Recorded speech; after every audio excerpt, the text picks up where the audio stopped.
They're gonna be 3 Aunt Mays, Peter. Why is there another Aunt May here? And why is she so attractive, Peter? Why are her breasts so big, Peter? Hello, I just wanted to thank you for clicking on my video, and I wanted to let you know not only do I create content in my YouTube channel here, Class in a Glass, but I'm also on Twitch where I play single-player games, multiplayer games. I do movie reviews, cartoon reviews, and a whole bunch of other stuff. Also, it would be a big help if you can check out my Patreon, where you can gain access to audio commentaries, reactions, and the ability to submit questions for my podcasts and videocasts. And all that content can be found in the links below. In the meantime, enjoy the video. We're going to go ahead, chat, and get into the nitty-gritty details of these questions, okay? All right, we've gotten some questions from some people tonight, and then after I answer them, chat, I think it'll be nice to play some multiplayer shenanigans, enjoy some Knockout City, chat. Be fun to play. But let's go ahead and get to the Class in a Glass cast for your ass, a little bit of sass portion of the show. Let's see what we have, chat. Now, I'm going to answer these in the order of which I have received them, chat. You know, typically, except the Color Me Hazel, because she likes to go last. But I did not get any questions from Color Me Hazel this week, so, yeah, sorry. But I'm going to go in the order in which I received these, chat. And the first person who submitted, my hair is so goddamn long, chat. I keep having to brush out my eyes and shit nowadays. But the first question that I've received, or series of questions, I should say, is from Vanny Vanis Fierce. Check out his platform, chat. I would appreciate it. But here we go. This is his first question. For this week's questions, let's go via another Final Fantasy game that I'm playing. The one, the only Final Fantasy 14. Did you know that the critically acclaimed MMORPG chat, MMORPG, as I like to say, Final Fantasy 14 is a free trial and includes the entirety of A Realm Reborn and the award-winning Heaven's Sword expansion up to level 60 with no restrictions on playtime. Worth a try for realsies. It was a joke. He tried to manipulate and trick me, chat. It was a facade, and it's broken down. But no, for real, let's talk about Final Fantasy IX, one of my favorite Final Fantasy games, chat. Probably my second favorite of all time. Love that, chat. Love that, chat. Movie question. Final Fantasy Zidane and Dagger are a fun take on the whole she's a princess, I'm a vagabond thing. Very much so. Agreed. Yeah, rogue, thief, meeting with this royalty, you know, seemingly a very powerful person. Yes. Aside from Aladdin, what other movie uses this trope well? A lot of films, I think, have handled this to various degrees of success, chat. I think most famously, it would be remiss not to bring this one up. First and foremost, I think it's top of everyone's mind, is Han Solo from Star Wars. I mean, I think he's a vagabond. He is very much a rogue, chat, where, you know, he doesn't have a set home. His home's the Millennium Falcon. His home is the hyperspace lanes, chat, of the Outer Rim, okay, of the galaxy, of the Mid-Rim, the core world, chat. That's Han Solo. And he's got a fucking attitude. He's sarcastic, chat. Both of those two things always get him in a whole mess of trouble, chat. And he talks a big game. And the thing is, oftentimes he can back it up, chat, with his piloting skills. Okay? And, of course, he happens to fall in love with a princess. Rocky relationship, of course, chat. You know, gets involved with a rebellion, a group of people he never would have thought he would ever involve himself with, when he ends up making lifelong friends. You know, and seemingly this rogue, this guy who'll shoot you in the fucking back, you know, to make a buck. You know, I think he is kind of the quintessential sci-fi vagabond, if you will, chat. You know, he's a thief, he's a criminal, but he's got that heart of gold.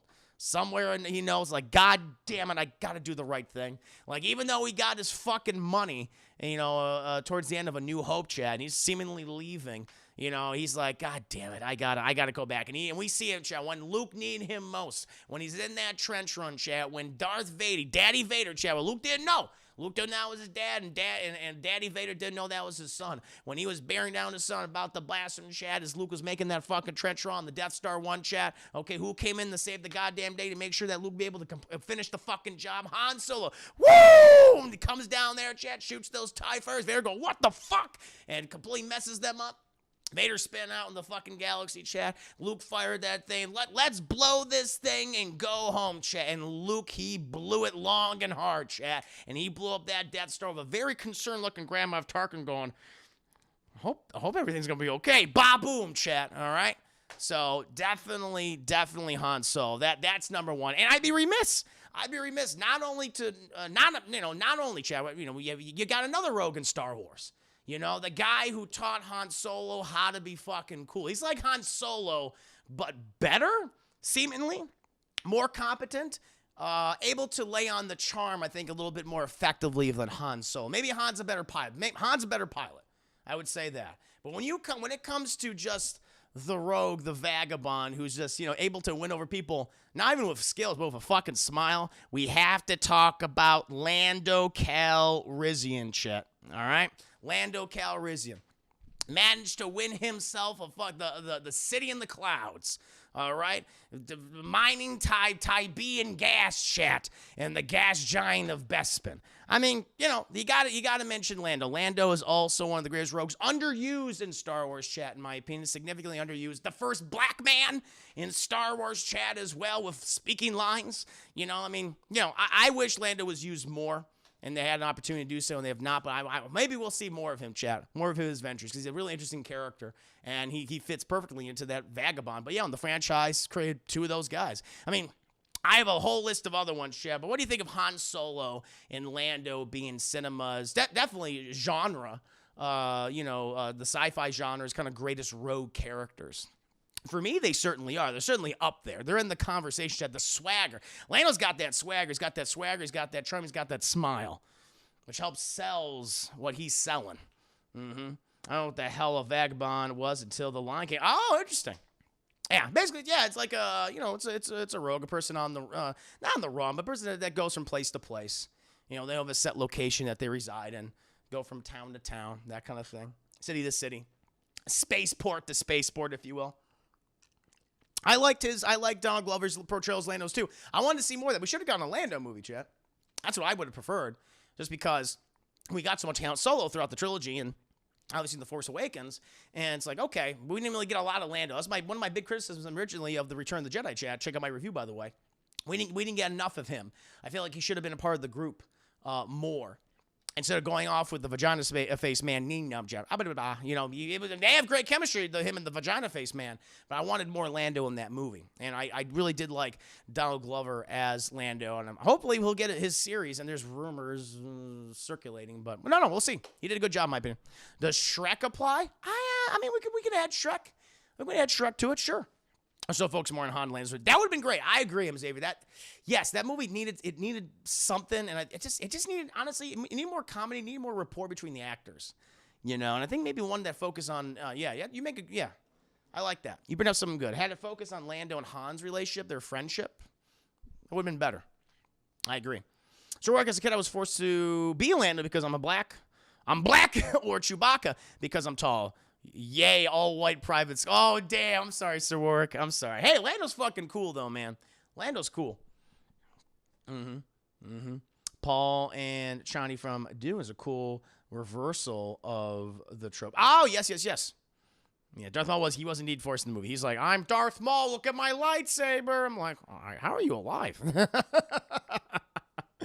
Indeed. There's Apex Night. No Apex Night Shrek Jews will be doing some Knockout City instead. Yeah.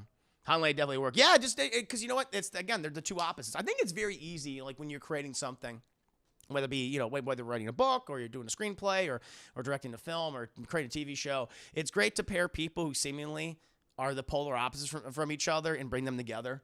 That's exciting because that creates an interesting dynamic. That initially creates conflict, but then they find common ground. It's like that's just plenty of room to, exploit and mine for material. That's why I think we think of all these relationships these characters have in all these films that seemingly, again, they're just like, they have nothing in common. Why are you pointing about? But it makes sense because that makes it interesting to watch as a viewer. But yeah, Han Solo and Lando Calrissian are definitely high on the list for the Vagabond, being some of the greatest Vagabonds rogues, if you will, in cinema. I have a number of other ones. Some people are also mentioning some right now, man. Vanny, you brought it up, but we'll go ahead and talk about that. Prince Wesley, the Dread Pirate Roberts, chat. This fucking farm boy who I guess is a slave to, Princess Buttercup, and just does everything that she says. There's a fucking serfdom, chat. Jesus, it's rough. Newsy Ducky, welcome to stream, Newsy Ducky. And thank you for resubscribing 4 months on a 3-month streak. I am a duty ducky. You are a duty ducky. Good to see you, Newsy. I hope you're doing very well, Count Dooku. We were just talking about Star Wars, funny enough. Not Count Dooku, but Han Solo and Lando. But, you know, I mean, we could throw Dooku in there just for the hell of it, chat. But no, Prince Wesley, definitely. Carrie Ellis is Wesley, Dread Pirate Roberts, you know, the seemingly ordinary farm boy who falls in love with this girl who is clearly, you know, in a higher position than he is, and then goes off, seemingly dies, but becomes the goddamn Dread Pirate Roberts, chat. You know, a name that is passed on to many a pirate lord. It's fucking cool, and he's great, and he's charming, he's charismatic and stuff. He can back up his shit chat. Yeah, whether it comes to fighting, dueling, games of the mind, chat. You know, inconceivable indeed. No, Prince, as you wish. And yeah, I mean, how can you say, oh my god, hot? Obviously, chat. Yeah, no, Wesley is definitely high on that list. Highly recommend checking out The Princess Bride if you have not done so, chat. It's an excellent movie. Rob Reiner, who has directed so many different types of films. Like, you know, he doesn't have like a set style. It's just, he's delving into different genres, everything from fantasies to thrillers to dramas to biopics to mockumentaries. Very interesting guy. Another person I want to bring up, chat. Now, again, this character might have eventually, you know, worn out his welcome, I think is safe to say.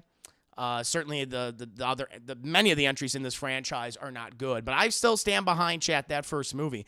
And Jack Sparrow, Captain Jack Sparrow from the original Pirates of the Caribbean, Curse of the Black Pearl, is a fantastic rogue.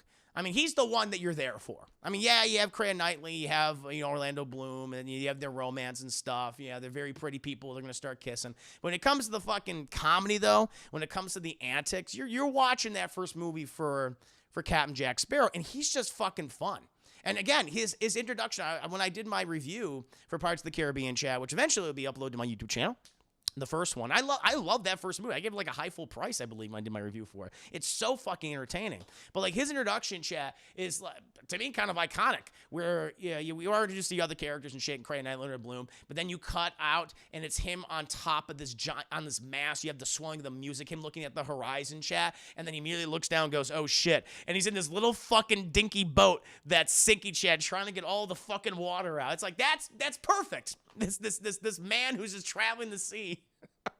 Trying to scheme his way back to his ship. It works. It works so well. And yes, listen, you know, I know some people like the second one, the third one. I'm not a big fan of either, especially, and then the other ones I don't know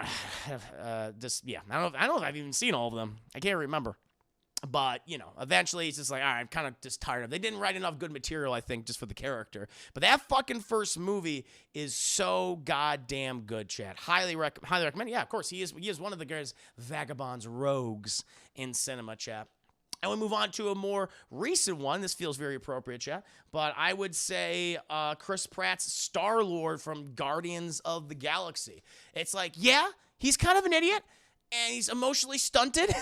And he's immature, but I mean, he has that fucking, again, with the introduction, chat, like what helps with like these rogues, these characters who, you know, have dubious morality and things, you know, it might be hard for some people to warm up to them because, you know, dealing with those kind of characters in real life is always difficult. But I think what helps is just like a really charismatic introduction. It's like, oh, I like this guy. I like this guy's attitude. So we got with like Han Solo or of Jack Sparrow, and you can't help but be charmed by like that initial scene in the first Guardians of the Galaxy when it's like, oh, serious, we're on some fucking alien world, and then he looks down, he turns on his fucking Walkman, and he starts dancing in this ancient dilapidated temple, chat. It's like it's great. It's great. I love that, and his interaction with all the other various characters. I mean, he's very Han Solo. There's no doubt about that. A lot of that DNA is baked into the character, but he's so much fun. He's so much fun. I'm very interested to see Tangled. Yeah, what's his name? Oh shit. Yeah, I know who you're talking about. I didn't have him on my list, but that Zachary Levi's character. Yeah, that guy's very charming too. Really love him. Star-Lord, you mean T'Challa? Well, T'Challa is just a better version of Star-Lord, of the regular Star-Lord in every capacity. There's no doubt about that. Yes, Cha-Cha, as Nebula would call him. So his character introduction made me an instant fan. Exactly, it wins you over. And I think the best rogues are ones that in film that is, are ones that you're instantly won over by something immediately about them or how a scene is set up. And it's like, oh, okay, even though they're dubious, even though they can be shitbags, there is something that's like, I like this guy. I want to follow him more. I want to be his friend. Like, yeah. And so I think that's what works about Star-Lord or Captain Jack Sparrow or Han Solo or Lando. Like, they have these introductory scenes that makes you instantly like them, or at the very least, interested in them. And we already mentioned Wesley, which I had in the list right there. I have a couple other ones, chat. Now, this person's a little more serious, but I would still consider them a rogue or someone who is not, what I'm going to say is very appropriate, chat, a white hat in terms of, Westerns and things like that. But I would say the man with no name. Clint Eastwood's the man with no name, also known as Blondie, in the Good, Bad, and the Ugly. But, that character in, Sergio Leone's The Dollars trilogy, chat, this lone gunman who is a bounty hunter that walks into town. And he's the kind of guy, he's like, I'm going to get paid. I'm going to get the goddamn job done. I'll help out these people. But hey, if you start fucking laughing at me, like great introduction. I really encourage people. A lot of people have probably seen The Good, Bad, and the Ugly. They might have not seen the earlier entries in the Dollars trilogy, A Fistful of Dollars and For a Few Dollars More. But what I really like about the first one, and the second one's great, but the first one, it's him riding in the town, and he's on a mule, I think he's on a mule, and he's mocked for it by these drunks that are hanging out by this one building, and he hooks up the mule and shit, and these guys are still laughing at him. They're talking amongst themselves. He looks over to them, and he goes to the I think it's the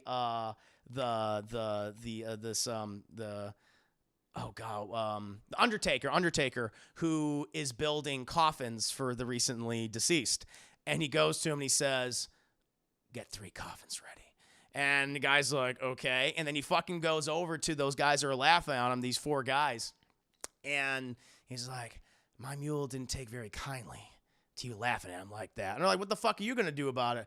I'm going to do what I have to do. And he he's wearing, of course, the fucking poncho, and you see the gun. These guys are like, hey, wait a minute now. And he's like, hey, man, you're fucking laughing now? You're going to keep on laughing? Let's go. And they're like, oh. And so they pull their fucking guns on him, and he does this thing called fanning, chat, where it says you use your hand, you pull the trigger back real fast, drops them all dead, goes back to the Undertaker, and he says, I'm sorry, I made a mistake. I need 4 coffins. It's like, oh, it's so cool. It's excellent, chat. And again, even what he's doing is kind of being a dick. I'm like, those guys are laughing at me. Those are assholes. But did they deserve to die? Probably not. But it doesn't matter because that scene is so badass. And you're like, oh, wow, this guy is so interesting already. I love him. And then inevitably he fights someone even worse than he is, of course, because that's what happens. Even what he's seemingly doing, like a lot of rogues or vagabond characters, what they're seemingly doing is bad. There's always a more despicable, diabolical individual in the movie. But yeah, and I would totally, and of course he does have a heart of gold despite everything else. There's a little bit to him where he's like, he's going to do the right thing, but he might act like a prick about it. But yeah, definitely the man of no name. It's funny you mentioned that, Chris. Here's Wolverine, another great one. Absolutely Wolverine. Yeah, throughout the original X-Men movies and also in the Wolverine trilogy. I would definitely point to him in Logan as a rogue, as a character who, vagabond. That's what he is. He's always been traveling his entire life and wanting to move, constantly moving, never want to settle down, never want to interact with anybody aside from, getting what the research that he needs. But I like that we find him in Logan. He's just completely lost. He's completely alone. He wants to isolate himself, and he doesn't want to be connected with anyone. Again, that's typically with a lot of rogues, like those types of characters or vagabonds, these types of characters, something tragic has happened in their past that has caused them to be the way that they are, to give them that dubious morality, that seemingly unfeeling characteristics, or, an attitude towards multiple individuals, or not wanting to associate them. And, Wolverine in multiple films does that very well, but I think it's really showcased to great effect in Logan, the last movie Hugh Jackman did as the character. We see his relationship, how it's evolved with these characters, which he is taking care of, but begrudgingly, and still acting like an asshole, still kind of like has that attitude, but he still inevitably does the right thing. So definitely anti-hero. No, you have an anti-hero. True. Those kind of go hand in hand when you have a rogue, I think you can apply that term to them as well. And I had a couple other ones too, chat. These are I had three more, and I'll continue to pick your mind about some of these other ones, or pick your brain, see if you have mentioned anything else. Aragorn Strider, chat, from the Lord of the Rings, I think is definitely a roguish character. I mean, he's the guy he's destined to be the king of Gondor, but he rejects it because he doesn't want that, because he fears his legacy. He fears what his ancestor did those thousands of years ago, led to so much strife and troubles throughout these lands, that he doesn't want to accept that responsibility because of that fear he has, and he lives out his days as a as a person that's kind of goes from town to town, takes on various jobs, is an honorable man. There's no doubt about that. And Aragorn is definitely probably one of the most honorable rogues or vagabond characters there is. But he still is neglecting what his true responsibility is at the same time. And maybe he does all these good things in his mind to make up for that neglect of his responsibility. But Aragorn is definitely one of the best of those types of characters, in my opinion. Glee, thank you for the biddies. 800 biddies here for some of that sass, and I'm giving it to you. I'm giving it to you in thick spades. I thought the Hobbit was an asshole. He was a big fucking asshole. Yeah, I was not a big fan of Thorin. But no, good to see you. Good to see you, Glee. Hope you're doing very well. I've not seen it. Which one, Emily? I'm sorry, I didn't mean to spoil stuff. I'm sorry. I'm just talking about these characters and things. But I haven't spoiled all of Logan. So if you haven't seen Logan yet, I highly recommend checking it out. It's very good. It's a very good movie. And two other ones, Chad, and they have a lot in common with each other. C-Man, think of the 200 unicorn. We getting a hype, Chad? Are we getting a hype train going on right here? Oh boy, oh geez. Oh boy, oh man, oh God, oh God. I'll hold off naming these last two, Chad. We're about to get hype. No, then what they with the 15 biddies? We're so close. Cheers, Chad. It's been a few years. Yeah, I'm sorry. Didn't mean to spoil it for you. But definitely check it out. I haven't spoiled everything about that movie. There's a lot more to dive into. Giant Elf Man. Why, hello indeed. Gifting the 5 subs right there. Back to back to back to back to back. Boom. I think the hype train's about to happen. I think it's already occurring, chat. I believe it is happening before our very eyes. I'm going to go ahead and get prepped. I'm going to get ready, chat. Time to get juicy, chat. Time to get juicy indeed. Very nice. Very nice indeed. But now, my friends, we must get back to the questions. And I was talking about rogues, vagabonds, if you will, in video games. Or excuse me, in movies. In movies, chat. That's what I'm talking about. And there's 2 other people I think I want to mention. Should I be remiss not to answer these? They actually are very similar to each other. I mean, one's a complete knockoff, chat, but a good knockoff in my opinion. Thank you, Bro Above Nerve, for the 25 biddies. Absolute pleasure to have you here, Bro Above Nerve. I hope you've been enjoying yourself. Thank you for the 25 biddies of dancing, of twerking. I thought Jyn Erso from Rogue One was a pretty good rogue. I just wish we could have had more with her. I was not the biggest...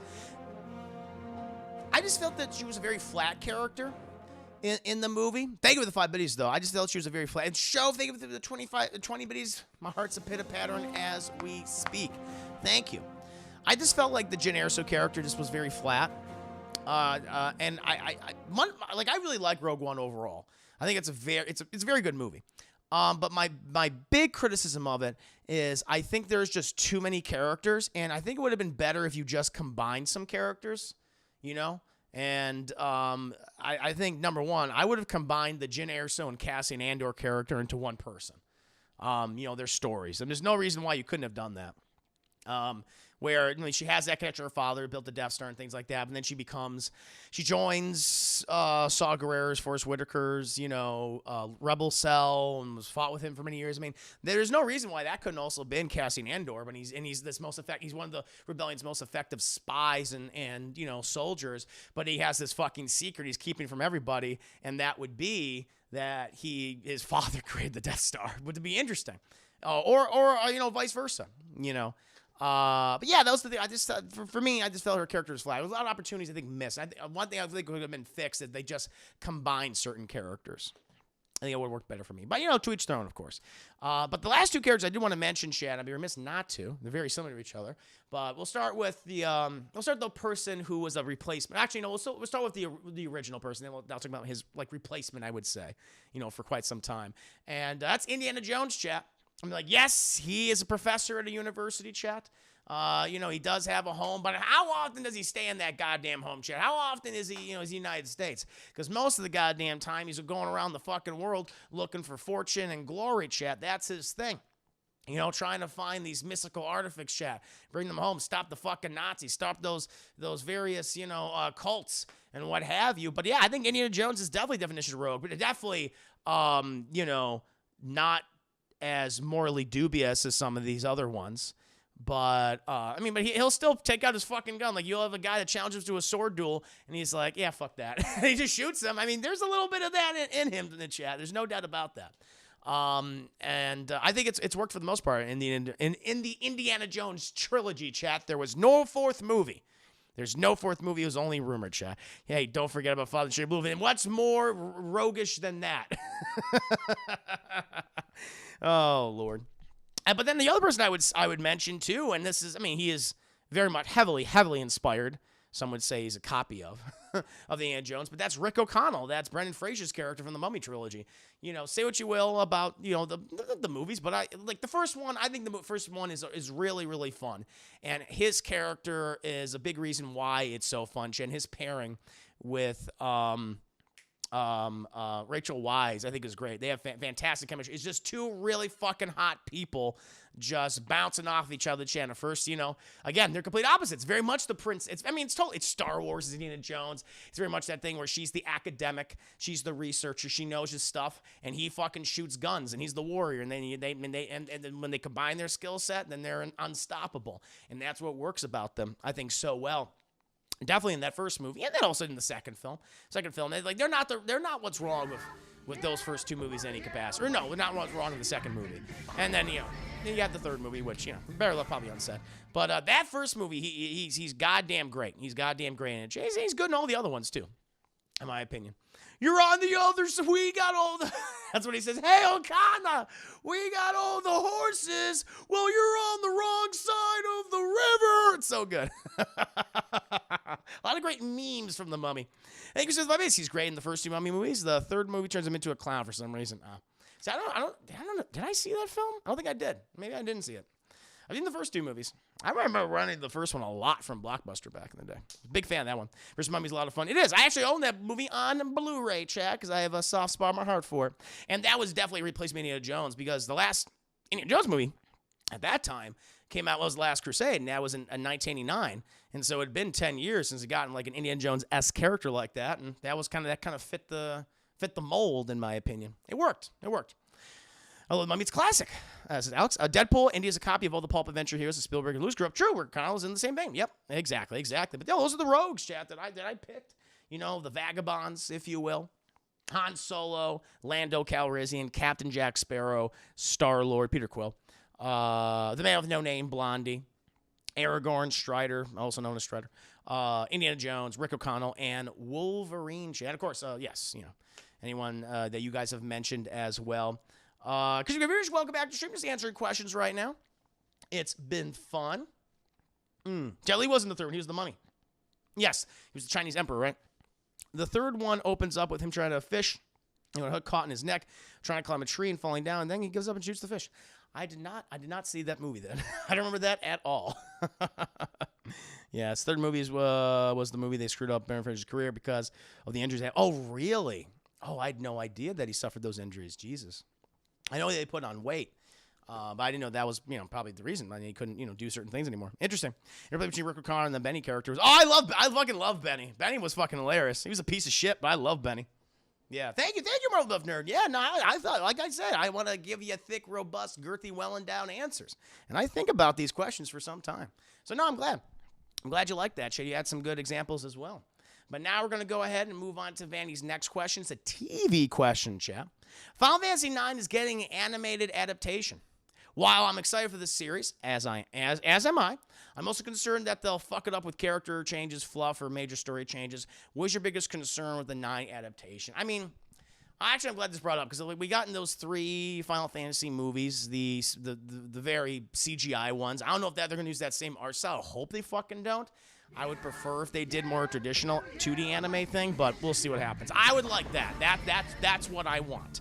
That's one. I think those often age better than actually they do. Matter of fact, they do age better than the 3D ones. So hope it's not that. Show, thank you for another 20 biddies. My heart's a pitter-patter. Oh, yeah, I remember the Mummy animated series. Yeah, I remember that. Yeah. I think I watched that way back in the day. Like on Saturday morning cartoon kind of thing. In the early 2000s, right? Yeah, I feel like it is. Like 2001, 2002, that's when they came out. But thank you, Show, for another 20 biddies. But yeah, no, I mean, that's my big concern is the animation style. Like, what's the animation style that you're going to be using, okay? You know, less so than maybe some of the voice acting, things like that, which I'm hoping for the best in that regard. We'll see. You know, I mean, if it's subbed, then it might be a little easier, but I hope that the dub will be good, you know, because I don't mind dubs. I'm not one of those dub-hating guys, Chad. There's a number of animes where I think the dub is often better, the way to go. No, everything that I was saying is a very dark story, so my hope is that they commit to it. My example of how that can be done is with ROSEMARY. Yeah, no, I agree with you. I mean, yeah, it's seemingly, well, it's so good about that. So, it's actually related to another part of my answer here, the character of Zidane, or Zidane, however you want to say his name. Zidane. I'm gonna call him ZZ. I call him Zidane. He is the rogue. He is that character. He's the thief. You know, he falls in love with with a princess character. They have that relationship, that kind of thing. And he's very unlike a lot of Final Fantasy characters at that time, because before that we had, of course, famously we had Cloud Strife, and then we had in 7, and then in 8 we had Squall. And they had a very dark, moody, some would say emo personality. And Zidane was very much not that. I mean, he was the Han Solo guy. He was like, yeah, I'm gonna fucking charm all the ladies. By the way, I have a fucking tail. I'm a monkey boy. Isn't that great? You know, and I think that's what makes him stand out among a lot of Final Fantasy characters. You know, certainly protagonists, I would say. And it was refreshing to get a main character like that, who was just not so goddamn, bleak and morbid all the fucking time. Didn't have a chip on his shoulder. Like, he was happy. And he has issues. Believe me, he has a dark story. You know, what his intended purpose is when he finds out what his origins are and stuff. But my big concern of him, so number one is the animation style. I hope they go with 2D. I hope they don't do that 3D bullshit, because it just never ages well, in my opinion. But one of my concerns is that they're going to make him like a Cloud or a Squall. Certainly a Cloud, let's say, because, Cloud is, arguably the most famous Final Fantasy protagonist there is, Chad. I mean, that's just, I don't think that's controversial to say. Whether or not you like him or not, I think he just is. And my concern is that they don't make him that moody, angsty kind of guy, that they very much just, play into his upbeat personality, his roguish charms. If they do not, then that's a big fucking mistake. There's a lot of other serious characters in that games that can have that angstiness, believe me. But he does not need to have that. So definitely animation style, and Zidane's, his overall personality. I mean, keep his dark origins, chat, because it's like some twisted stuff with him, obviously, when what's revealed. But I very much want to make sure that he is kept the same, that is kept intact, chat. Yeah, so I'm a big fan of the Zidane character. But now we can go ahead. And what about you, Chad? I mean, what are you concerned about with this Final Fantasy IX adaptation? I don't know if some of you have played the game, but you have like a specific concern at the moment. Vanny, do you have a specific concern? Like, those are probably my two biggest ones right now. If it wasn't for Indiana Jones, there wouldn't be Lara Croft. True. No, Indiana Jones inspired so many different, movies and video games and books. Of course, iconic character. What's happening with Final Fantasy? It's getting an animated series. It's being adapted. That's that they try to drag it out too many seasons. Yeah, I'm interested to see, I guess, how many seasons would it be. It's got a lot going on in that storyline. Yeah, I mean, anime does have fluff, a lot of fluff. There's no doubt about it. Look at Dragon Ball, a lot of filler, if you will. I mean, Dragon Ball, I think, is the Dragon Ball Z, and its various other incarnations. I mean, that's their cardinal fucking sin at the end of the day. I think it's just all the goddamn filler that has. So I hope that's not the case. Vivi and Freya is so sad. Yes, no, Vivi is It's funny enough. I think that's Vanny's next question. Vivi is a really sad character. You know what they go through, and well, I'll talk about it in a second. But no, I totally agree. Never played Final Fantasy IX? It's great. It's a great game. I'm there. Oh, I don't remember Final Fantasy, so it'll be new to me. Nice. Hope it'll be better than the animated Netflix show they did. What was the Netflix show? They did the. I've seen the movies. Did they do another Final Fantasy show? I didn't even know about it. Well, that goes to show you that apparently didn't do very good if I've never heard of it. Yeah, DBC still liked even after they made DBC guy. Yes, agreed.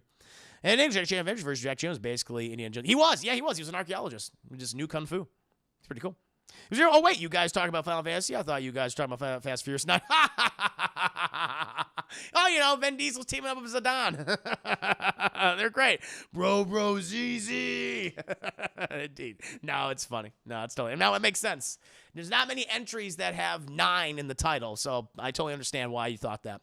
Emily, what do you do with an unruly mod? I'm in a Discord group based on a YouTube channel with a mainly female audience. He was hanging out with most of the women in the group. He said some inappropriate things. He also did the creator dirty and was asking for money from the members. They kicked him out when the YouTube found out. He said his head got too big because the channel is growing on YouTube. What do you do if an unruly mod? Get rid of him. I'll tell you that right now. No, what you do is first of all, you address them on their behavior.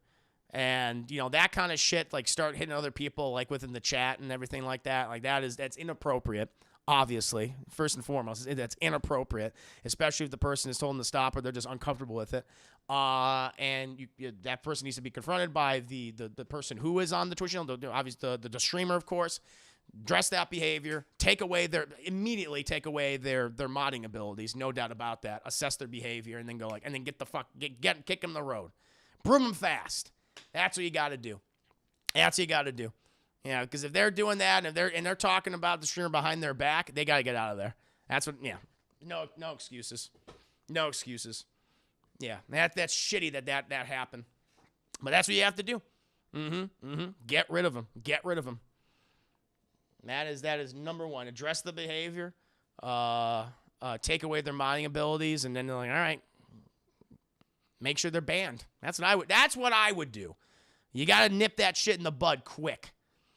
Because, you know, if you give them like multiple chances or stuff like that. First of all, they've already betrayed what they are intended to do off the bat. Like they already betrayed what they're intended to do. They're not doing their job. Matter of fact, they're doing the complete opposite, and they just have the modding as a fucking, you know, part of their title.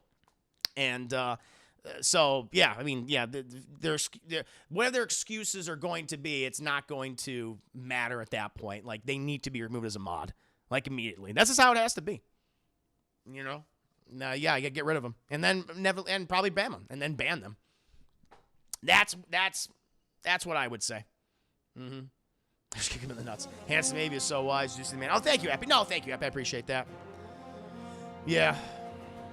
It's a Discord mod. Oh, I'm sorry. I misread. Well, it's a Discord mod. Same thing applies. You know, if they're in there and they're harassing people or they're not doing what their fucking job should be. You know, then it's like they shouldn't be there.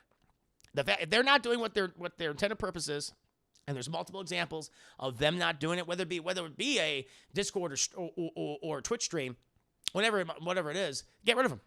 Yeah, those kind of people are really fucking bad for a community. And it may seem harsh, but it's like, no, I've been through this, okay? I'll just speak from experience. I've been through this, all right? And you got to get rid of that shit quick. Yeah, there's no excuses after a while. It's like they know what they're doing is not appropriate. And it's like, yeah, fuck them. You know? Again, that might seem harsh, but that's how it is.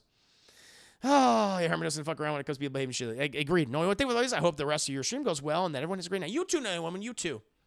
I mean, I know, right? They didn't all happen at the same time. Yeah, he would message me and say, "You're watching the live." Send me, yeah, get rid of that. Yeah, just kick him to the curb.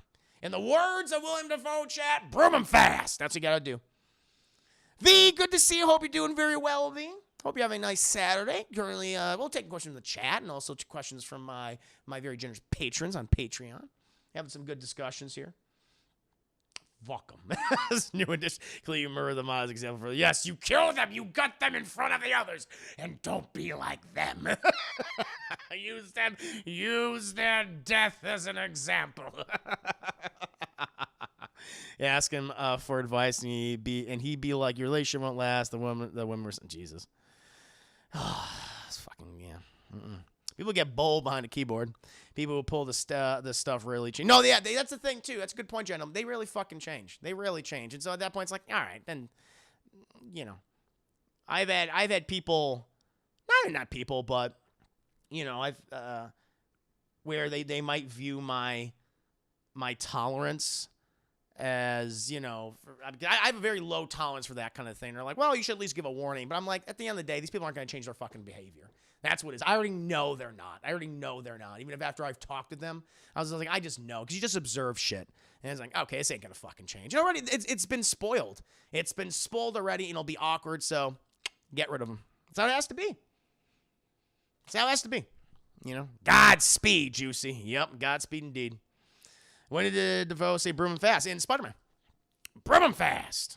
I always say kick him in the curb. It's not. He doesn't actually say that. He says broom him fast in Spider-Man. I always thought he said kick him in the curb, but he's not.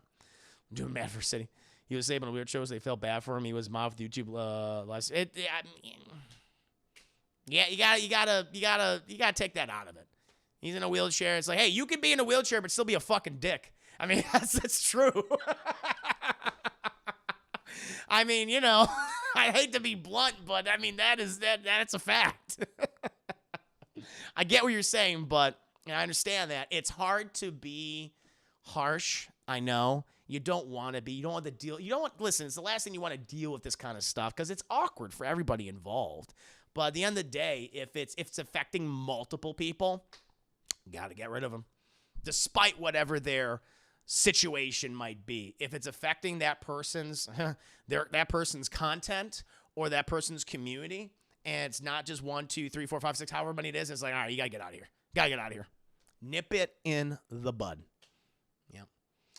Narshadal, I love when Juicy lets out the East Coast rough. That East Coast roughness, you know it. You know, imagine living to Phil's crazy face. He's got some good ones, Alex. He's got some good ones. I'm actually stressed and tired from the hurricane. Oh, that's right. Are you currently in Louisiana right now, V? I know it's going through Louisiana. I saw the traffic going out of New Orleans today. Well, if anyone's in the path of the hurricane, Ida, is that what it's called? Whenever's in the path of the hurricane, I mean, do what you need to do, obviously.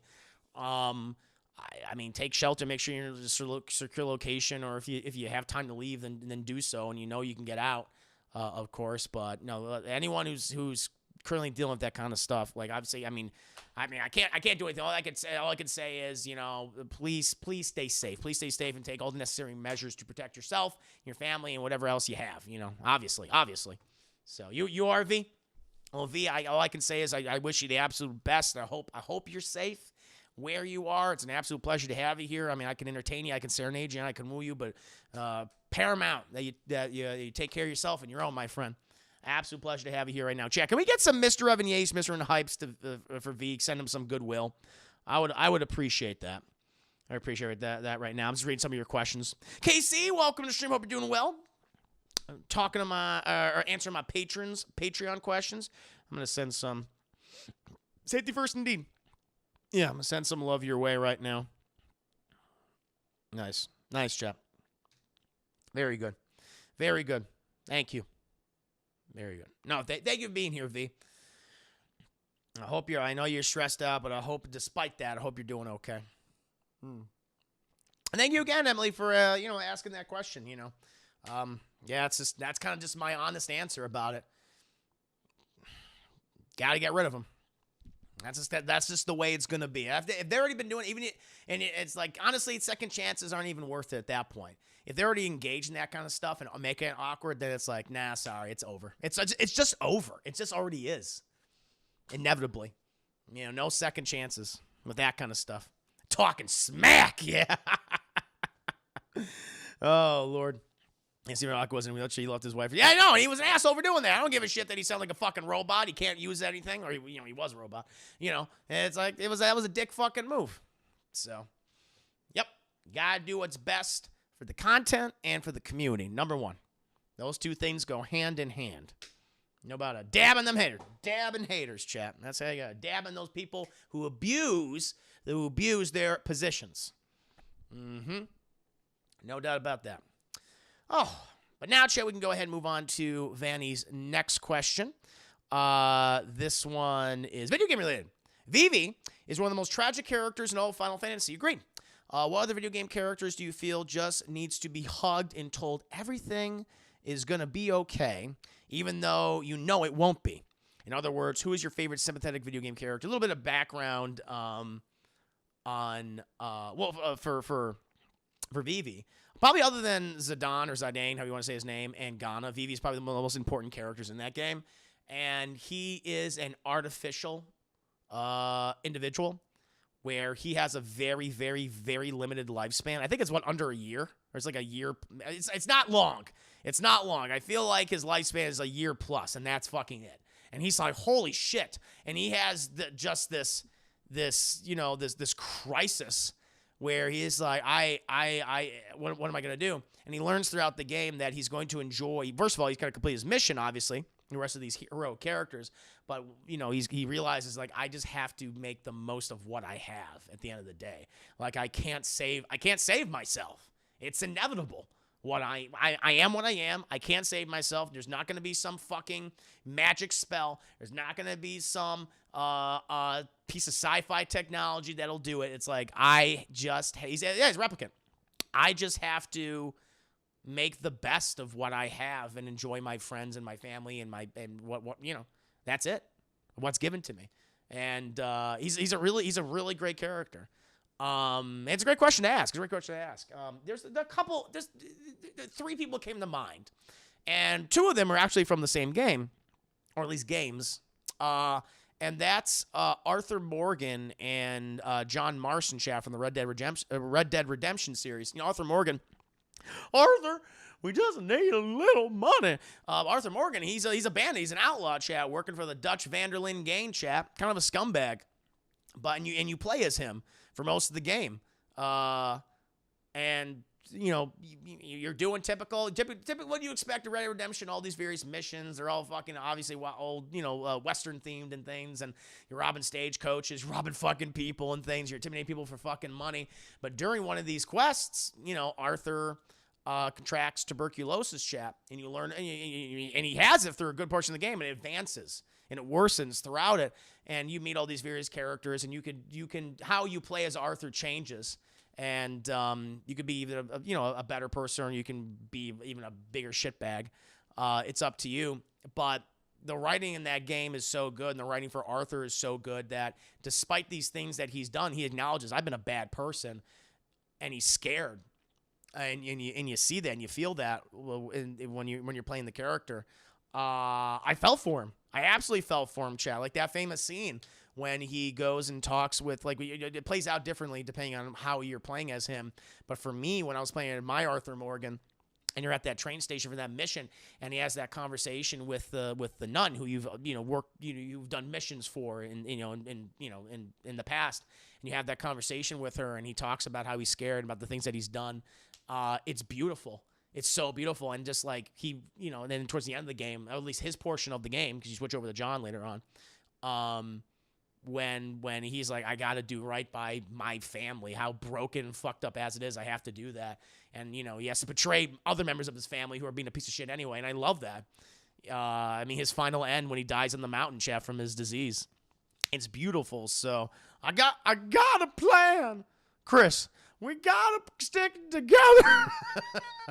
So Arthur Morgan is definitely a very sympathetic character, and he's kind of a rogue too. He's kind of a villain for a good part of the game, but it's like, yeah, you do feel for him, Chad, just because of all these interactions, and he does become a better person. Well, for me, he became a better person. And it goes hand in hand with John Marston, chat, would much like Arthur, who did all these horrible things, murdered innocent people, was a criminal. But he matures as an individual throughout the events of Red Dead Redemption 2, which is a prequel to Red Dead 1, actually provides for his family after kind of neglecting them. And by the time we see him in Red Dead 1, chat, where even though he's done all these bad things, everything he does in that game is to help his family and make sure that their lives are secure and safe. And I mean, when we never really get to the end, when he goes back to that life after accomplishing the task that he needs to for the government, you know, and seemingly everything's normal again, but then obviously it is not, and the government is seeking his retribution, and he's the last member of this gang. He sacrificed himself, and of course I got emotional during John Marston's death chat when he's like, well, this is fucking it, when he gets gunned down, playing through that one game with him. Both of those games, both the protagonists, I was emotional when they passed. Rockstar did such a great job of the writing in both of those games for those characters. And the other one, I'll be remiss not to mention this, but it's one of the few video games that, not only one of the first video games that I was like, I remember crying, like, like ugly crying, was Lee Everett in The Walking Dead, who is this, he was a former history professor, and he discovers that's kind of the background of the character, discovers his wife cheating, he's being, kills the man, and he's being taken to jail. Basically, he's going to be going to jail after the court case and things. But it's then before he's being taken to prison, it's the start of the zombie apocalypse chat in The Walking Dead. And he obviously things happen where he's he's by himself. He escapes. And he comes upon this little girl, Clementine, chat. And that game is basically all about you taking care of this little girl. And Clementine's not like one of those fucking escort missions where it's so annoying. It's like, no, she's. I think for Lee, at least how I thought of it, it's him making up for, or at least trying to make up for the bad things that he did originally. He's not like a bad person. I mean, he did a bad thing. I wouldn't describe Lee as a bad person. He did a bad thing, but he's not a bad person. And he's trying to do best by this little girl and make sure that she's safe in this incredibly harsh and very different world. And inevitably, what happens is that he is bitten, but despite that, he's like, I have to make sure she's okay. And various events play out where she's not with him at that moment. But your last moments, you save her. And even right before you're about to die, right before you ask Clementine, you can either tell her to leave you, to turn, or to shoot you in the fucking face to make sure you don't turn. Is just helping her and prepare her. And I love that about it. And like my favorite line, or maybe the waterworks happen, where you can pick, because it's a Telltale game, you can pick the dialogue you want to pick. And my last line to her was, don't be afraid. Don't be afraid. And I love that. I love that about it. And Lee is definitely one of those protagonists that I have such sympathy for, I care so much about. And he's one of the best ones out there, Chad. There's no doubt about that. Absolutely love fucking Lee. Such a great story. The first one. Yeah. I like the Telltale Walking Dead games. The third season is the weakest one. Because, even though Clementine's in it, doesn't focus on her enough. He plays a new protagonist. But I like season 2 and I like season 4 a lot. Big fan. Gentlemen, Chris, which did you choose for Clem to do in your playthrough? Keep your hair short. Keep that hair short. Don't stick to big cities. I always told her those things, like, and go find, what's her name, and the guy, Omid and Krista. And which she never really does. She does what I told her, which I love about that, Chad. She's a kid who listens. Clementine is definitely one of the best fucking kids in video games. Because she's not annoying. That's what's kind of amazing about it, is that you're taking care of this little girl, and you're just not annoyed by her. You're just like, if anyone hurts her, I will kill them. I will stab the shit out of them if they hurt this little girl. That was brilliant. Because so often, like, kids in video games, they're fucking annoying, or they get into trouble, but they made her competent, they made her really fucking cute, and they did all these things, and you watch her grow up, and it's just like, yeah, they did a fucking great job with her. And then you play as her inevitably in season 2, and then also in, I guess, to a degree in the third season. Not as much, obviously, in season 4, when she is an adult woman, when she is like 17 or 18 years old, which is crazy. Now, what I miss talking about games that made me cry, Naya. Characters I love. Yes. Oh, let's see what you guys are saying. Snakes, ending with Big Boss, really emotional. Oh, the boss. Definitely, with Big Boss, and with, Big Boss is like, the enemy. He's kind of the main villain of the series. Definitely. You got to know him too in Metal Gear Solid 3, Snake Eater, and also I'd say the boss. That ending was great. It's a great story of the first Walking Dead. Favorite member of the gang, Charles, loyal, strong, and such a great side character. One of the best NPCs in game. Favorite member of the gang, Charles? What? I'm not sure what you're talking about. Oh, Red Dead. Gotcha, Charles. Yep, gotcha. Agreed. Gentleman, Chris, I already read that. Ninja is kind of an anti-hero. You might watch this. Yeah. He's a rogue. He's a rogue. Kane is one of my favorite anti-heroes in games. He and Kratos from God of War have a lot of bad shit. They have a lot of people, but they're not. They have a lot of bad shit, and they hurt a lot of people, but they're not bad people, and they learn to be. No, I think that's what I love. See, I don't know much about Legacy of Kane. I haven't really played those games, but I can't speak to Kratos. Like, that's what I love about not Gears of War, excuse me, God of War 2018. How he's like, I've been such a piece. I just love it that he realized I've been a bad person. I've been a piece of shit, and he realizes that he doesn't want Atreus to be that. That's what I love about that game, is that they address all the heinous fucking shit he did in those other entries, which I really appreciated. Yeah. Disney Man, nothing I've seen in movies or TV is really anything like that story. It's so great the dynamic of Clem and Lee was. It really was. It really was. It put to shame the fucking show. Yeah, that's the thing. I said that before. I was saying that way back in the day, that the Walking Dead video game, Telltale's The Walking Dead, is infinitely better in every capacity than the TV show. Yeah, it made me feel something. Yep. Yeah, it was, their dynamic is awesome. And I love how it continues on later on in the series when Clem, because they do have those interactions again. They do those, I don't know, they call them visions, but they have those moments where they do bring back, Lee for Clem to talk to. Basically her Jiminy Cricket, if you will. Bad Boy did make me cry, but Amnesia, The Dark Descent, learn about Daniel as you make your way through the literal hell. There's Brandenburg. Yeah, no, it's good. No, I agree with you. Cry more, it pleases me. Oh, Nya, you're so mean. Oh, you're so mean to me. You make yourself for had me in tears. No, a lot of people did. Now he's fueled by the tears. Of course she is. Emily, my is West Side, and we would be like West Side to gain signs and whatnot. Loke, sorry. Ronnie, good to see you, Ronnie. Welcome. Hey, Chris. How are you doing tonight? And do you think there'll ever be a Red Dead Redemption 3? Yeah, I do. I think it'll be Red Dead Redemption. I don't know what they're gonna do. I have no idea what it's gonna be like, but I feel like they'll do that. It's such a big brand, I mean, GTA is always gonna be the crown jewel. That's always gonna be the one that's gonna really make a lot of money. But Red Dead Redemption 2 did very well, and they're doing aren't they doing a remaster? Isn't there like Rockstar possibly pursuing a remaster of 1? I think so. We'll see. I know they're doing remasters of the OG GTA games, or at least the 3D ones, 3, Vice City, and San Andreas. So see what that looks like. See that grabs so bad playing PS4 Spider-Man. Oh, the Aunt May one. Yeah. Sympathetic. Yes. Only played last year, and so this is airborne disease. People in the street and the game are wearing masks to protect against, and Aunt May gets it. Fuck off, creds. But yeah, I love that ending scene with, I don't want to spoil the game, but it's already, we put it out there. But like where Peter, he has the antidote, and it's the only one they have, and he wants to give it to Aunt May, but he knows if he gives it to her, all these other people will die.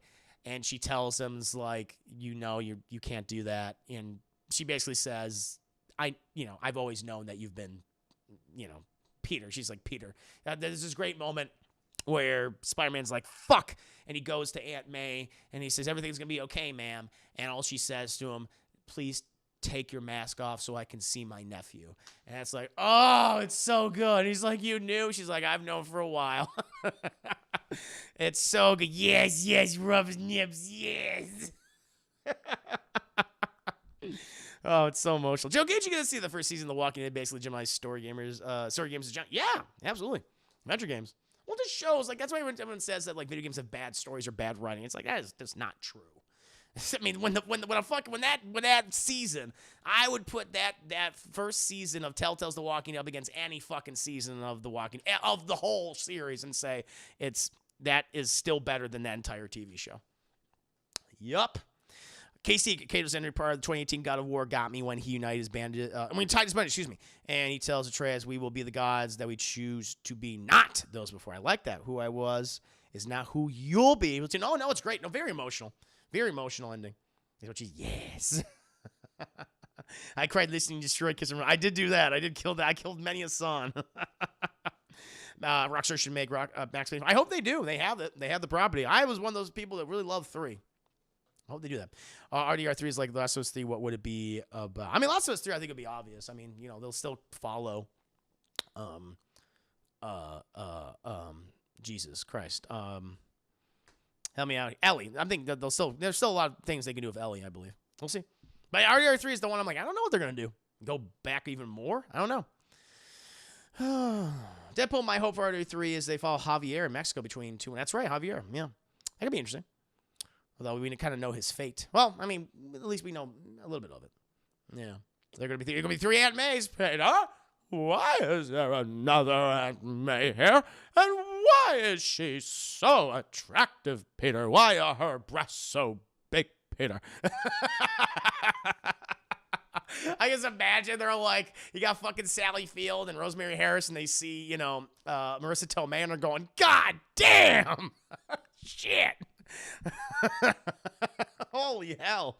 Oh my god! I've seen a meme recently. It made me laugh, but it was with Doc Ock, Alfred Molina's Doc Ock, and he was like, him kidnapping Aunt May, him just going like that because it's the classic, Rosemary Harris Aunt May, and then there's a picture below it where it's him kidnapping Marissa Tomei Aunt May, and it's Mrs. Tomei in this very revealing dress. Just basically, you could see her ass, and he's like, ah. Oh, it's so good. So goddamn good. Can't, got, espressos this late, man. Can't have, you got espresso, you're having espressos this late? Damn. Yeah, but good to have you here. I smell cheesy. Welcome, welcome. Ellie, I forgot her name for a second. But anyways, let's see what's up. Meanwhile, fans, waiting for Grim Fandango. Oh, God. Yeah, they want everything. They want the world. And the way she did, I did worry when he said, I never wanted you to, but she says, I'm so proud of you, all the people you've saved, and Ben would have been too. And that told me, it was a great fucking ending scene. It was like, I was like, I want more of this Aunt May, because the actress did such a great job playing her, obviously, the mocap actress.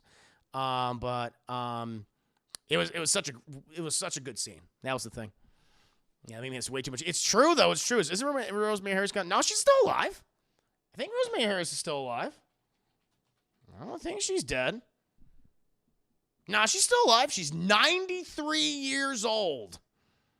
She's fucking 93. Jesus Christ. Well, she won. Whoa, she looked great. This is a picture of her in 1962. She looks pretty good. She had a lot of credits. She's got a lot of credits. She's 93. I don't know if she's working right now. Let me see her credits right now. 2015. I think she might be retired. No, she's in something. She was in an episode of The Undoing. So she's still doing something. In 2020, at least, she was still doing something. Interesting. Wow. Yeah. Incredible. 93 fucking years old. I don't know if we're going to see her in the new movie, chat, but who knows? Yeah, well, no, I don't know. We'll find out. Maybe she'll make a cameo. When you're at that age, I mean, good for her. Good for Peter. Everybody knows you love Mary Jane, Peter. I mean, she's provided me with a lot of material. No doubt about that. I think she's fucking old. No. Lord. Happy Hey Handsome Navy. For starting podcasts like myself, are you open to letting friends watching you do a show to pick up and learn how you do what you do? Are you open to letting friends watching you do a show? What do you mean? Like just how what I'm doing right now? I guess I'm not understanding what you're saying. I mean you can just watch me like, you mean you want to have your friends watch me? Then yeah, be my guest. I'm sure. I don't know. Nothing wrong with that. Yeah. I mean, for podcasting, listen, I'm going to tell you right now, getting into the podcasting game is extremely difficult. Extremely difficult. Getting an audience is going to take a significant amount of time. What helps is you already know certain people. That you already have a lot of built-in connections. You got to have the proper equipment. There's a lot of things that go into just doing podcasting. But yeah, if you just want to watch, no problem at all. Just got to make sure you have the right stuff and things, and, it's what you need. I would like to see Arthur in the game when they were younger, and the game just started. That is what I'd like to see in Red Dead Redemption 3. Yeah, it could be. Prequel for prequel. Yeah, who knows? We'll find out. Maybe they'll Grand Moff Tarkin. Oh, God. I don't know if I want that anymore. I saw a movie recently where they did some really bad CGI in a person's face, and I'm like, oh, my God, this is the worst I've seen in quite some time. And I was like, I don't want that anymore. It just takes you out of the movie. It's like, I was like, oh, why'd you do that? Unless I meant to watch in person to get a feel for equipment, software, etc. Your setup looks great. Oh, watch in person? There's not much that I'm doing. I could take pictures. I could showcase like what my streaming setup is. I've described it before. I'm careful about who I have over at my home, because it's also my studio, but it's my home. And have multiple people over, my whole thing is like, I can showcase, I can talk about like what it is. I mean, my setup is fairly straightforward and simple. I have my streaming PC. I have 2 monitors set up. Each screen's about 30 plus inches, 34 inches. Microphone is a Sennheiser microphone. I have a mixer, Focusrite.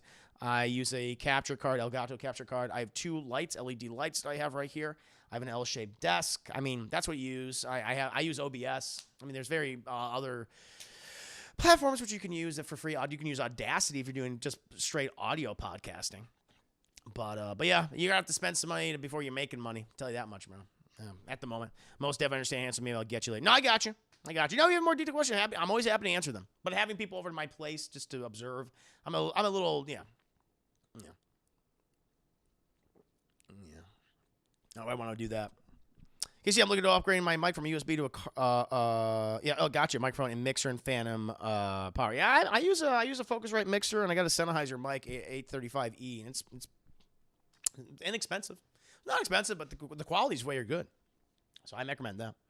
But now, Chet, let's go ahead and get back to these questions. So those are the ones that came to me. Also, I would throw out the Colossi from Shadow of the Colossus.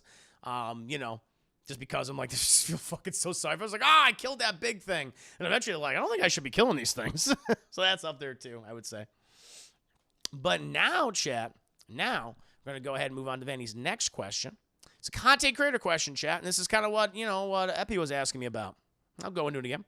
Final Fantasy IX is one of the best games in the franchise, in my opinion. One of the reasons I really like the game is that it sticks to the fundamentals of what makes an RPG amazing. Solid story, memorable characters, and fun combat. That's what you need. It's true.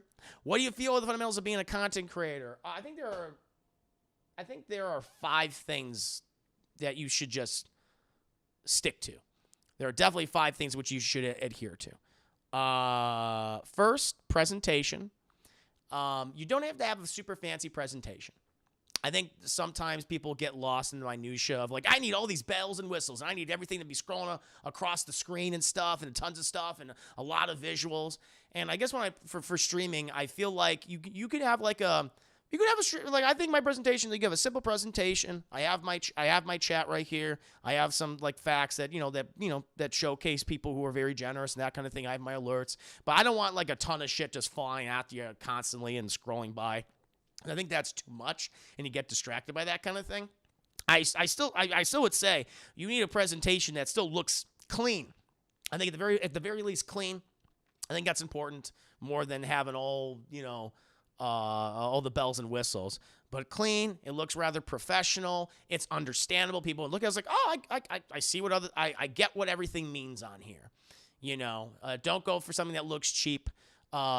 Presentation, make sure you have a good camera. I mean, that's definitely a part of it. Make sure you have a good camera that people can see you, especially if you're streaming. Like, I would really encourage you, if you're going to get into streaming, like, I would say immediately get a camera. Like, get a camera and get a microphone, because it's people are not going to watch if they can't see you. That you need that. You need that. I would say long before you even start, just have all these things already available. And the lights, you got to have great lighting. People got to see you. Make sure it looks good. I use a green screen, so I typically want to make sure that the green screen looks good. They don't see any fuzzies or whatever like that. But presentation is very important, because if someone sees that you have a clean presentation, they see you, then there's a greater chance that they will stick around and engage with you. So presentation, number 1. After that, engagement. It's very important to constantly stay engaged with your audience, to talk with them, to make them a part of the content itself. I can't tell you how many streamers I've seen who they just don't fucking talk to their audience. In some cases I get it, because they have thousands of viewers and they can't do that. But they do sometimes stay engaged, but for these people who are first starting out, or they've been doing it, I've been doing it for a year and no one's here, but it's like, because you don't fucking talk. Like, even if they're, obviously you should just engage with people that are there. But even if they're not there, you got to keep talking. You got to keep talking. You can never stop talking. Never stop talking, chat. Create your own narrative. That's what I did originally when I first started playing these games. And there was no one watching me. I never shut up. I created my own story. I had my little nicknames for certain characters and things that I was doing and the actions I was doing. I was talking about all sorts of fucking things just at the top of my head. So you need to stay engaged. Even you got to stay engaged with yourself, if that makes sense. You got to keep talking. Raise your hand. What? Start eating. Just eat in the camera. Just stuff yourself. It's so good. It's so good. So don't be George Lucas, because that's also true. I was streaming earlier today. I was doing exactly. That's good. No, that's fucking good. Yeah, that's good. Have that engagement. That's very important, because if you don't engage, then people are gonna fucking leave. I'm like, okay, I don't know, this guy's boring. So presentation engagement. After that, consistency. It is paramount that people get into the habit of knowing when you're streaming, what days you're typically going to be streaming. I mean, sometimes when you first start, you're going to give yourself a little wiggle. I give myself a little wiggle room chat. Usually it's like I'll start around 5:30, 6:37, but you have an idea when I'm going to be starting. And typically I always post on social media when that will happen. All right, I think that is also good. And that's part of the next thing, chat. But that consistency is good. Get people in the mindset is, I know this person is going to be streaming on Monday, on Tuesday, on Wednesday, and Thursday, and Friday, etc. That is very, and you got to keep doing that, and don't do it where it's like I'm gonna start on at this time on this day, and you're 5 hours late, you're 3 hours late, whatever it is, and then people will be like, well, I was there, but you weren't there. And so get people in the habit and make sure that you start on time. Of course, there'll always be technical problems. I've had those. You guys know that. But at least make people aware of that. So have that consistency. Other part of it, and this is one even I have to get better at, but it's promotion. Promote yourself. And this is multifaceted. This is promoting yourself on your social media. Get people on your social media, whether it be on Facebook, whether it be on Twitter, whether it be on Instagram, Discord. And it's also engaging with other streamers as well. It's not, don't just go on there and go, hey, follow me and stuff like that. But in order for people to start, other fellow streamers start supporting you, you got to support them. You got to go on their stuff. You got to raid them. You got to engage with their audience. You have to, create a relationship. That's very important. Those go hand in hand with the other things with the social media. Promotion. Soon you'll find that you're in a community of individuals and you're all rating and supporting each other and engaging with each other, and that's what's good, and that's how you build yourself up as a streamer. And it's also good to just have other venues if you're already on a network or you're already putting yourself out there. That makes it a lot easier. So people already get a sense of who you are, and then they'll check you out. And the other thing is honesty. Be honest about who you are and the content you're offering, what you can offer. I think that's good. But yeah, just be frank with the audience about, what you're doing, what you need, and what's to typically be expected with what you're doing on your streams. And I think if you follow those 5 things: presentation, engagement, consistency, promotion, honesty, you'll do well. You will do well. It's good. And I guess if I had a 6th one, patience, chat, because if you're going to start doing this and you think within a year, I'm going to be able to do this full time, no, it's not going to happen. It's very rare unless you've been doing this, unless you're on another platform and you've been recognized for however many years and you already have a cooked in audience. Most of the time it's not going to happen within a year or 2 years or even longer. Like, I didn't start doing this really, chat, until my 3rd year of streaming, when I finally built up enough clout. Then I finally was able to do this for a living.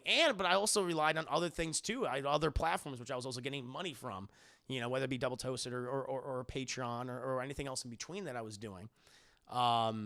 Patience, I guess, is the 6th one that I think a lot of people don't adhere to. Because if you're not patient, if you're not realistic about certain things, then you're gonna burn yourself out. You're gonna phase out, and that's it. So just make sure you're following those 5 things, but have patience, because eventually it will grow. But it's going to take time. Now, Brunny, you're saying, now repeat all of that again. I did. I was like, damn, maybe I should have done that instead of going to college for years, gets in hot tub. I mean, I respect those people that are able to do those hot tub streamers, those quote-unquote body streamers or stuff where they showcase certain things. Hey, they're making a fucking living. I admire them for that. I'm not hating. I think there's like a hatred towards those people. It's like, I don't hate them at all. They're doing they're using what they have to make money in order to make a living for themselves. And I respect them for it. I really do respect them for it. I have nothing against that at all. Thanks for all the advice. Advice answer, maybe. Fortunately, I wanted to just do an audio podcast, but it seems like streaming is kind of essential now, and I gotta put my charming face out there. I would tell you, get into streaming more than just straight podcasting. There's a better chance of getting yourself out there and engaging with people and building an audience than just podcasts. Because you gotta think about it. If you're doing a podcast, I mean, how many other podcasts are there out there doing the same thing that you're probably talking about? There's a lot. I learned this. Listen, Chad, I made mistakes. I'm still making mistakes. There's some things I have to correct and get better at. You know, you're never not learning. You're always learning, and you're always realizing that you need to adjust things. This is how it is. You're never going to be like, I did it all, and I'm good. And it's like, no, you're going to have to always change things. So just don't, get comfortable. And I've made mistakes. Believe me, I know. I've talked about it on the stream. But I made them, and I learned, at least I can say I learned something from them, and I made sure like I won't do that again. And that has helped me, So yeah, I would tell you, been getting into streaming, but like I said, those 5 to 6 things are very important. You're gonna need. Yeah, Singapore says, yeah, exactly. I have nothing against these people at all. It's like, hey, fucking, you're making money. You're fucking living the goddamn dream. I'm one of the,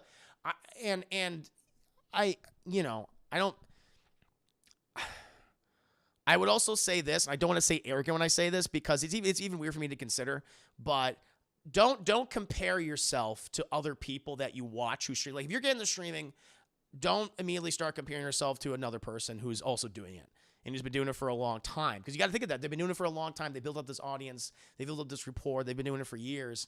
And so don't compare yourself to whoever else is out there. I'm not even talking about like a ninja or anything like that. I'm talking about like a person who just does this for a living. Don't compare yourself to someone at my level when you're first starting out because it's fucking hard. It's really hard to build something like this over time. And there's still stuff I want to improve on.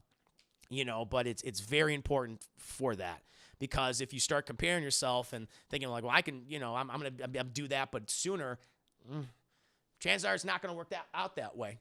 So just know what you're getting into. I would say know what you're getting into. I mean, I would always encourage you to do it, to definitely do it, but do it right. Do it right. Don't half-ass it. Don't half-ass it. Like, I know, like, listen, you can only do this on the side. I get that. Maybe don't only do it for a couple hours a day. But have all that stuff already prepared. Have that camera, have that microphone, have that lighting, have that setup. You're going to have to spend some money before you start doing this, before you even consider making money. And you got to love doing it. That's the other thing too. Just don't go in it just like, I'm going to make money because of course that's always going to be a part of it when you think about it, but you got to love doing it because if you don't, you're going to resent it and you're going to hate it and you're going to burn out. That's what it has to be. Yeah, some of them don't even use that term. They use sexual artists or, sex worker. I just need to stop being scared. People seeing me. Quarantine has me fucked up. Yeah, don't be scared about it. I mean, you're doing streaming. Like, you gotta show yourself. You just show your face. That's just one thing you need to address and to be blunt, get over. And it can be hard for some people who are shy, but that's a necessary thing for streaming. Like you need to have a camera. I'll tell you right now, you need to have a camera.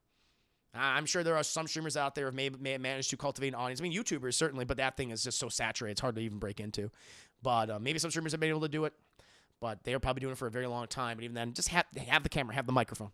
Gotta talk. Next one, dude, I've looked at inspiration for a long time now. Is how I got into streaming for Mavs. Yeah. Live, laugh, love. It's not work if you love it. The phrase only employees would hate. I'd always say, and that's the thing. Like I'm very, it's not work if you love it. I don't think that I don't think that's true. Because even if you love something, it's still work. Like this is still work for me. What I will say is I love what I work on. I'm in the rare position of doing something for a living that I love and want to make better and am engaged with and always thinking about. That is true.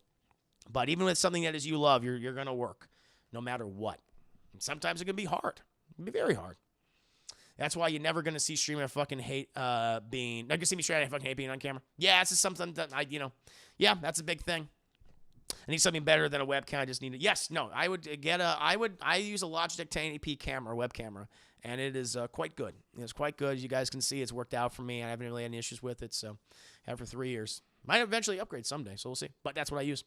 I've seen some YouTubers that have a lot of subs but don't have a camera or voice. They just use a bot voice. And the thing is with them, it's like how long have they been doing it for, though, with that specific thing? I mean, what are they doing? You got to look at, like, their history. And there's a lot more to read into. Just like, well, I can do this. They're doing this, I can do that. Like, there's a lot more that goes into it. Yeah. Not just so of getting on different platforms to make the money to invest in that stuff, camera, better mic, capture cards. But I have been struggling to get different platforms. And the thing is, like, if you first start doing this, then stick to one platform. I mean, eventually branch out. Like, if you've been doing something for a very long time on a single platform and you're building an audience and you want to eventually create other content on other platforms, then do so. But only do so when you know you can and when you know it makes sense to. I think some people like to jump the gun sometimes in regards to that. But concentrate on one platform until it's at a place where it's doing well. Kelly, thank you so much for the 1,000 biddy donation. Good to see you, Kelly. How you doing? Just talking about, just what goes into the content creation. Guys, the fundamentals of content creation, as Vanny put it. It's been a good conversation. Hope people are liking it. But thank you, Kelly, for the 1,000 biddies. Good to see you. How are your mayoral duties treating you right now, my friend? Good to see you. Wowie zowie. Juicy quality. Thank you, John. I use Logitech C922 Pro camera. I've used it for years. Been good. Go. No, thought you were using a 4K camera. Nope, 1080p. It's 1080p. Still 1080. I mean, I don't really. Maybe someday I would upgrade, but I'm in no rush. No rush. Sorry for inspiration to strike because people say you shouldn't make content if you don't care. Yeah, no, you should wait. You should wait until you're passionate about and you have something, you have an idea, and you know you can make it and you can do it consistently. Mm-hmm. Doing good? Great, Kelly. Glad to hear it, man. Absolute pleasure to have you here. You overthink these things? Sometimes, don't always overthink it. Sometimes it's just, right? It could be the simplest of things. It could literally be just writing things out, even in a notebook or on a Word doc. And like, this is what I want to do. These are the things I need. What goes into these things? Look at what other people are doing. And like they're said, you can take inspiration from. Definitely, I would say don't compare yourself to people, but take inspiration from. That's what I did. I took inspiration from a number of streamers I liked and how they were doing their content. I took inspiration from them. I'm like, okay, I see what they're doing here, and let me see like how I could use that for my own content and how that would work. And if it feels good, then I'll use it. If it doesn't, then I'll scrap it. I think that's important. Inspiration is different from comparison. Yeah. Words disentangle themselves when they move through your fingertips. Yes. Yeah. So that's kind of just my general thoughts on that, Chad. I mean, that was a thick, robust, girthy answer. Well endowed answer, Chad. I do say so myself. But those are the 5 to 6 things I again just repeat: presentation, engagement, consistency, promotion, honesty, and patience. Patience, Chad. And now we can go ahead and move on to Vanny's next question, music question. Final Fantasy IX has a track called Vamos a la Flamenco, which is just fantastic. I love the track's notably Latin vibe, which is something you didn't see in previous Final Fantasy games. True. What other games can you think of as a track, with a strong Latin, Mexican, Spanish inspiration? Well, first, I definitely want to play this song for people. I think I can play video game music. If I couldn't, I'd be like very mad. Let's go ahead and play this piece right here, chap, from Final Fantasy IX. There's been various covers over the years. There's a lot of City Slicker fast talking. You know it. And Sonic Erotic. I mean, you start reading you get OnlyFans and you dress up as a Sonic boy, then you can do well for yourself. You can do well for yourself. But let's go ahead and play this theme, Chad. I'll go ahead and let you know about my choices. Ooh.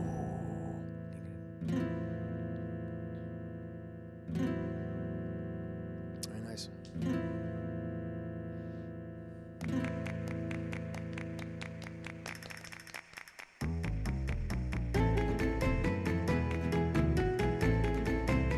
It's very different than what we typically hear from a Final Fantasy game, Chef. Patience and perseverance is the main thing. Yep, no, that's a big thing. You need those. If you don't have those, then the other things they won't matter. They won't matter. It's true. There are a lot of downs, but the ups are good. Good to hear that, Kelly. No, that's the push to have you here, man. We're just enjoying some Final Fantasy music, some Latin, Mexican, Spanish influenced music. I'm Desperado. It's good. You have that synthesizer in the background too, which I really like.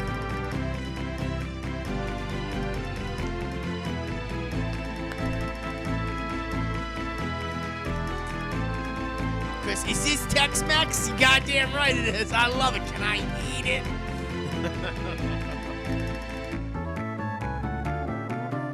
Yeah, that's the theme that Vanny's talking about, and I thought of one instantly. You guys probably are already saying it. You're already thinking about it, but it's a song that I think no one expected to appear in this series, but it did, and it's I think one of the most loved songs from this video game series, chat. But it's as we all know, it's Gerudo Valley from The Legend of Zelda: Ocarina of Time.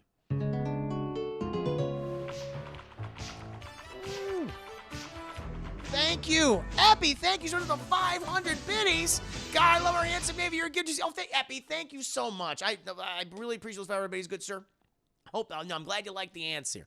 Thank you, thank you, thank you. Cheers and salute. I gotta get another drink in a bit, chat. Cheers and salute to you. Thank you. Big trouble in Little China, indeed. But this is Gerudo Valley, chat, from Ocarina of Time.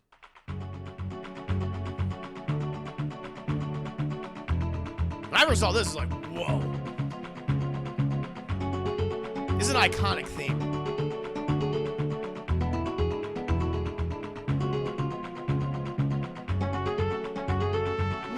Come here to me, new. This is good.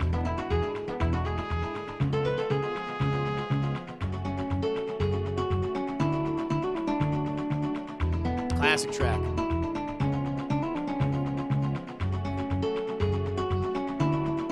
When I played Ocarina of Time, I just wanted to listen to this all the time.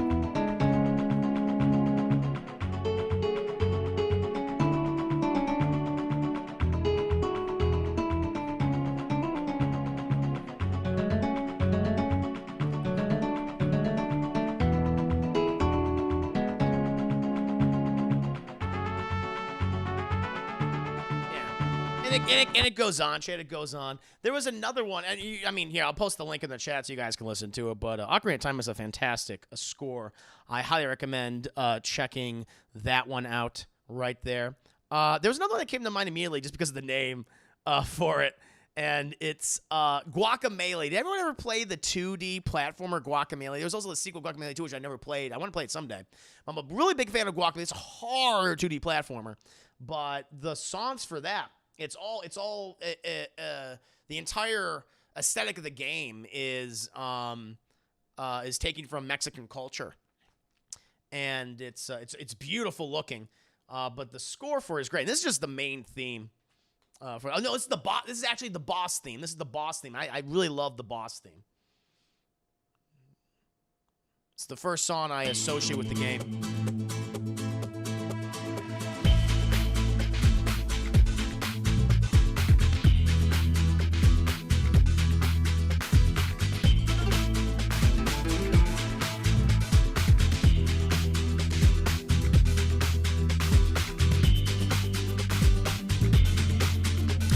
When I played it, it's good. It's a really good game.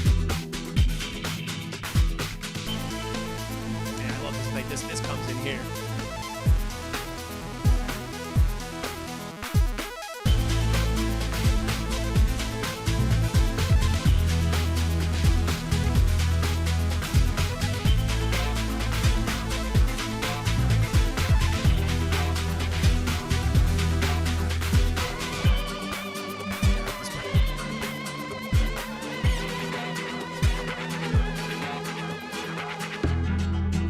Get the guitar in here too. Yeah, no, it's an excellent piece of music. John, I'll be a lot of songs you could play in Ocarina of Time. Oh yeah, Ocarina has a great fucking score. It's one of the best Zelda scores out there. Very good. Me driving down the highway 3M. Yes, very trancy. Yeah, it's very much so. I know the band members who worked on some of them. Oh really? Nice, man. And this is and then I have another one. But I can't play it because it would instantly get copyrighted, and it's not exactly it's definitely influenced by Mexican music, and I think it's created by a Mexican man, but it's all in English, and it's called "Far Away" by Jose Gonzalez, and if you might not know the name of the song or heard the individual, but you have heard if you played Red Dead Redemption, chat, and this song plays when you first cross over into Mexico. When you're in the new Austin area, the map, the American area, and then you go into the Mexican area, that song is what plays and it is so good. It's typically viewed as one of the best moments in the first Red Dead Redemption, and so far away, it's influence of Mexican and American music, chat, like American country, but that with a heavy Mexican influence on it, and it's really really good. Speak that Spanish, Uzi. Vámonos. Vamos mi pana. What did I say? I don't know what I said. Made me want to ask Queen Elizabeth to dance with me till we can't anymore. The song. You feel like a king. Hell yeah. Yeah. Something from Spain more than Mexico. I guess. Okay. Yeah. Want a video game track? Pokey Means Business from Earthbound is a 16-bit trash metal song. No, Earthbound has some very interesting music.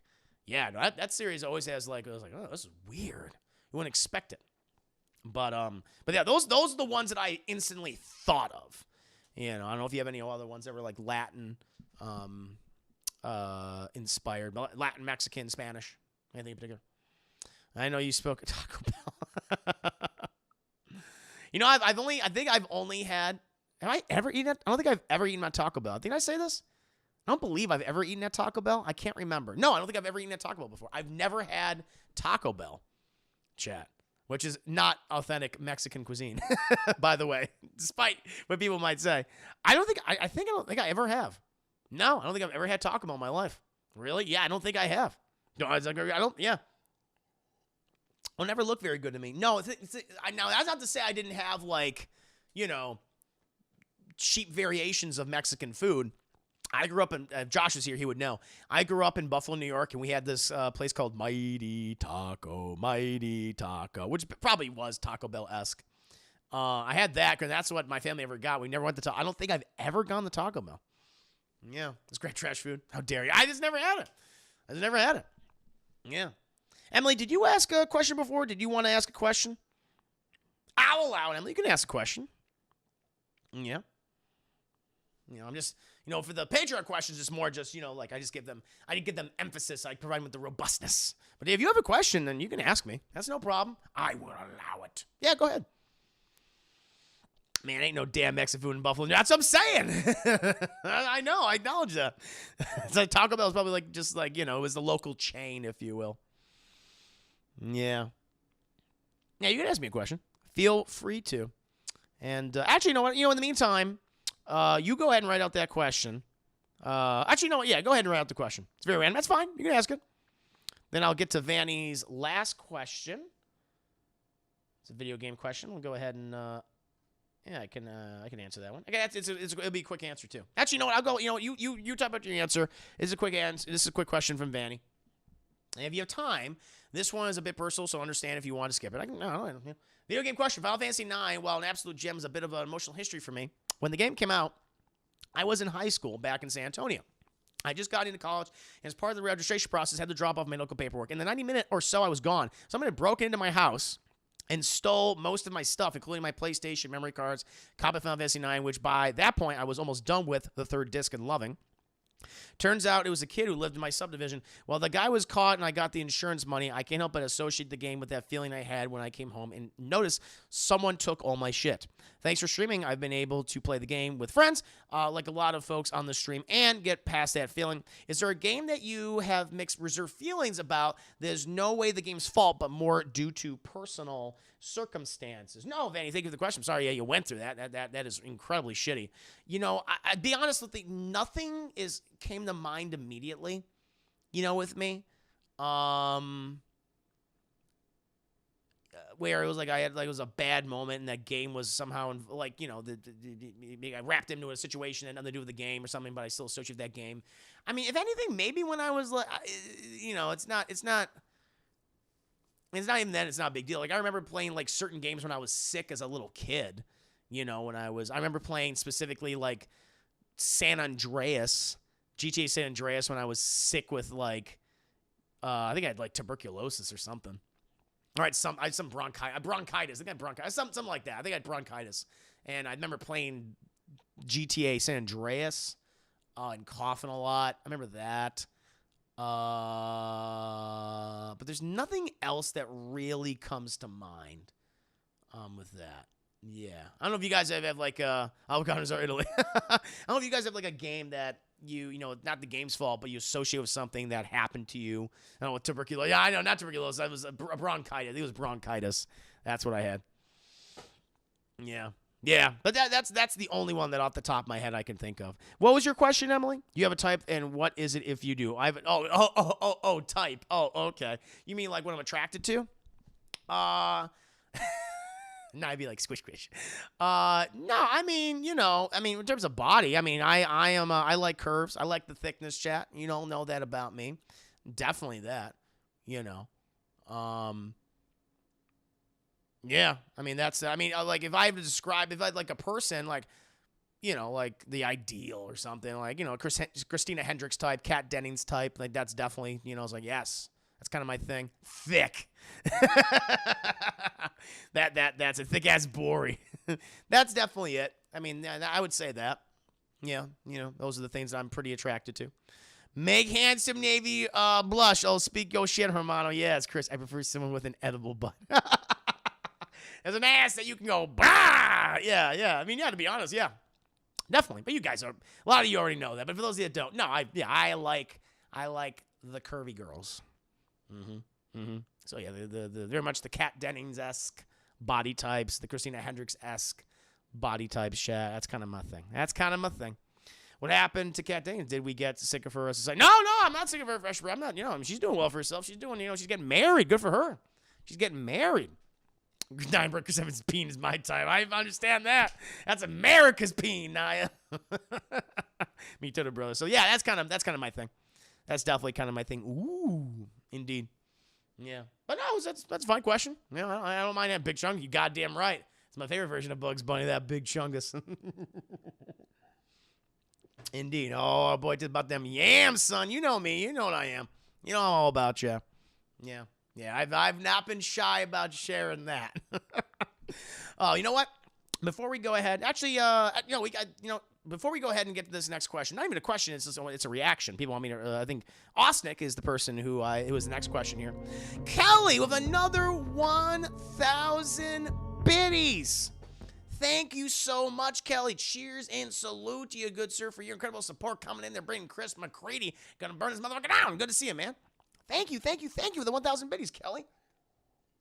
I see you. Thanks, man. Fresh Ride don't watch Super Girls, so maybe that's why she felt like she disappeared. Oh, yeah. Yeah, I mean, yeah. I didn't watch that show, but I've seen things from that show that involve her. Yes. No, thank you again, Kelly. Chat, I'm going to be right back. I am just going to get another beverage. I'm going to get some wine, chat. So fancy. And we'll continue on with Osnick's next question. Until then, chat, stick around. I'll be right back. I shall return. I'm back. Thank you for your patience, chat. Patience, what I tell you, very important. I'm here for Chair. Who isn't, man? Everyone loves Chair. The people are loving Mrs. Chair now. I remember people back then, they didn't like Mrs. Chair. And look, gotten used to her. Now they love her. I love it. No, again, Kelly, thank you so much with the 2,000 means at this point. Now, cheers and salute to you. Cheers and salute to everyone else in the chat. Chat me the wings of liberty, lose a feather. You're shaking the pillows having as we speak. Thank you for being here, chat. Cheers, my type. You got some splooge on your shirt. Oh no! I thought I cleaned myself off before I came back. God dang it, chat. But now we can go ahead and react to this this trailer. So for this one, Osnick, thank you so much. Again, Vanny Spears, Kelly with another 1,000 McCready biddies. Thank you so much. RJ McCready salutes you, my friend. Thank you, Kelly, for another 1,000 biddies. That is so kind of you. Wow. Another 4,000 biddies. Another 1,000 biddies from Kelly. Thank you so much, good sir. Yes. I'm surprised the hype train hasn't happened right. I thought it would have been like kicked in like right there. Hype trains are weird, chat. Thank you so much, Kelly, for that. I gotta cheers you again, toast you again. Thank you to you, man. To you and your mayoral duties. Hope they both been treating you very well. Very nice. Before you came back, I'll show myself out. You leave. No, you can stay around. Chanel is here. Chair almost got a hype train going. Chair, that's what Chair does. She entertains, serenades, and woos just like I do, chat. She has learned much from me. She has observed me, chat. Indeed. Hype train counts the track. No, yeah, I don't know. Hype trains are weird. I don't know what. I'm trying to. Oh, there it is. Oh shit. No. Oh, we got another hype train chat. Jumping with another 100 biddies. Thank you. Oh, it's a coming. It's a coming, chat. Thank you so much, and Elfman. Thank you guys for all the incredible support and all the biddies, all the donations, all the subscriptions. It has helped out, chat. Wow, we were. I never know what sets off the hype trains. I don't know what combination of things it requires. What it requires. Oh, and see with 100 biddies in Vanny. See with 100 biddies, the Doge biddies in Vanny coming with the gifted sub. Thank you so much. I love cum talk now. You know it now. You know that's what I bring. Thank you. You know, give us the Minoy. You want the Minoy? I'll give you the Minoy. I'll give you the Moy. That's what you want. All right, Chad, we're going to get juicy. No, we're not going to get juicy, Chad. You're going to bring me to life, baby. You're going to bring me to life. That's it. Divine Ms. Klein making her presence known with 5 gifted subs. Thank you so much, Chad, for the incredible support. Wow, we were indeed. Thank you, John. Elfman coming there with the gifted sub. Thank you so much, Chad. Oh, my God. Kelly with 100 biddies. Thank you, Kelly, for the 100 biddies. But choo, chugga, indeed, Chat. I gotta raise my glass to you again, Chat. May the wings of liberty and those that fell to your shaking the pillows of heaven as we speak. Cheers and salute to you. Thank you for this incredible sword. What a great fucking night. What a fantastic night, Chat. This class on a glass cast for your ass of a little bit of sass. Thank you. Minoy. Thank you so much. We family, handsome Navy. We family. Bro, vroom to the moon. Indeed. No doubt about it. Woo-wee. Woo. I gotta fan myself, Chat. I gotta fan myself. I mean, hype trains is that? I think we had 2 hype trains today. 2 hype trains today. That was absolutely nuts. That was absolutely incredible, Chat. Thank you. Oh, yeah, my condition is in. After Gentleman's 5 bits, we got one more alert coming through, Chat. And then, I think from Emily, we have 10 biddies. There it is. I know it, Chat. Minoy, right, Kelly? Minoy. I really liked how he minoyed, but also when he hoyed. Hoy Minoy. It's good. It's a good combination, Chat. Thank you so much, guys. Absolutely incredible. Now here's Chris Hart and his song. Hey, Naya wanted to Minoy. What was that song from? So the origins of the people are going like, what the fuck was that? I'll explain. All right. So that character of Doodle Bob originated from SpongeBob, Chat. It was in the early seasons, like from 1999 to like I want to say 2004. They created the character of Doodle Bob where SpongeBob and Patrick find a pencil from the surface, and they basically whatever they draw, it comes to life. And SpongeBob, Patrick, I think maybe drew him, or I forgot how it basically someone drew SpongeBob, and it was just this abomination, just really derpy SpongeBob who then wanted to kill Patrick and SpongeBob, and he was called Doodle Bob, and he's down. He doesn't speak. He just speaks fucking gibberish, and it's an iconic episode, and people really love that, and SpongeBob is such a fantastic meme culture, Chat. Some quality memes that. They then did parody songs using Doodle Bob, Chad. This one was from Evanescence's Bring Me to Life, the famous Bring Me to Life song.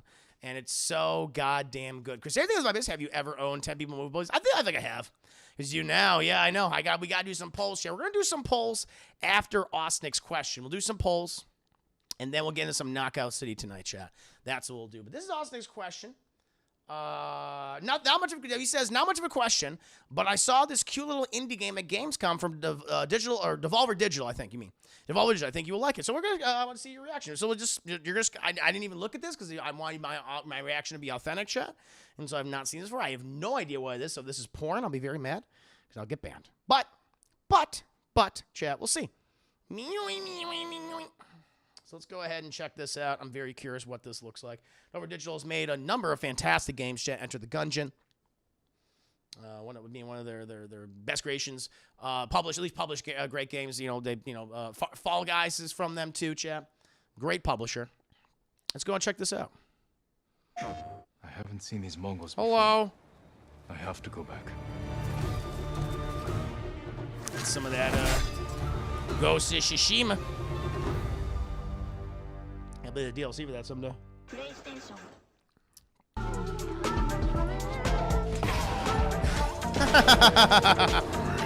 looks cute. Oh, God.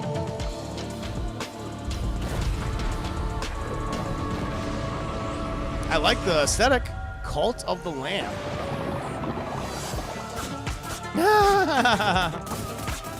Oh, I see the Enter the Gungeon vibes. Definitely.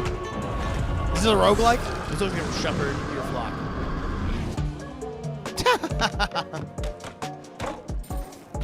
Oh, it's like a... Okay.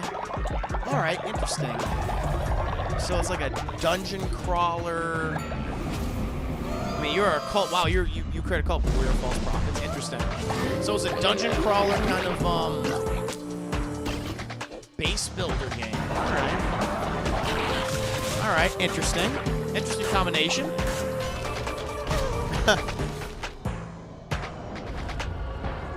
This looks cool. Hentai, I love it. This is what I've always wanted. Wow, Call of the Lamb. I love the art. I love the art style. Call of the Lamb. When's this coming out? Is it release date? Oh my God.